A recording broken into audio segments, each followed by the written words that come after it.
каже убаво Мицевски пред малку, Сонја Мираковска има збор. од 42.000 запишани во избирачкиот список, имате 12.000 луѓе што гласале.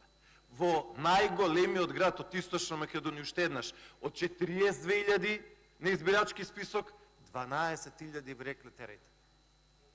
Зашто вие добивте легитимитет? Вие добивте легитимитет за програмата за живот во Македонија. И вие се сакате да зборувате, само не сакате да зборувате за она зашто што сте подпишале, ветиле, обврзале. Луѓето ве гласаа за 30.000 денари плата. Кај ви е 30.000 денари плата? Луѓето ве гласаа за конкурси кои што нема да бидат наместени, а кои што гледаме дека се секој ден скандал во делот на она што се нарекува кадровска политика. Луѓето ви дале доерба да ги донесете Facebook и Google. Каде се Facebook и Google, еве година и пол помина од владата? Луѓето ве гласале дека ќе го рестартирате Југохром на локални избори минатата година во октомври. Подпишавте, премиерот подпиша, кажа најкасно во април ќе се рестартира Југохром. Не април, не мај, јуни, јули, август, септември, октомври дојде, Југохром не ви е рестартиран, 700 луѓе седат дома.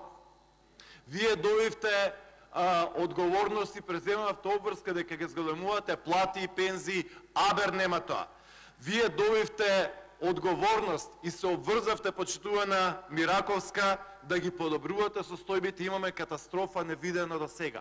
Меѓу другото, и минатата недела Светска банка за прв пат во историјата објавува индекс на човековиот развој.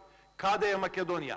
Најслаба во регионот. Не дека сме послаби од Грција, Бугарија, Србија, Романија или другите држави. Според овој индекс, Македонија со оваа влада е послаба од Молдавија и Косово. Послаби сме од Молдавија и Косово. Не така одамна. Оваа земја имаше економија, не така одамна секој месец се отвореше фабрика. Абер нема дека во Македонија ќе се отвора нова фабрика. Добивте одговорност дека ќе отворите 500 километри автопат за 4 години, пола мандат ви помина, 1 километар автопат немате изградено.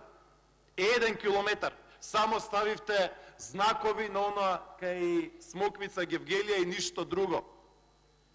Капитални инвестиции 20%. Па утре да влеземе во Европска унија и НАТО, дали ќе ни ги зголеми тоа капиталните инвестиции, тоа што 90% од министрите не работат, што се волер. Не се дури ни во прва или втора брзина, камоли пета. Волер се, шлефуваат. Имаме ситуација каде што секој месец во Скопје има убиство со калашникови, вратени 20 години наназад. Што мислите за 96% одзив и наполнети кутии?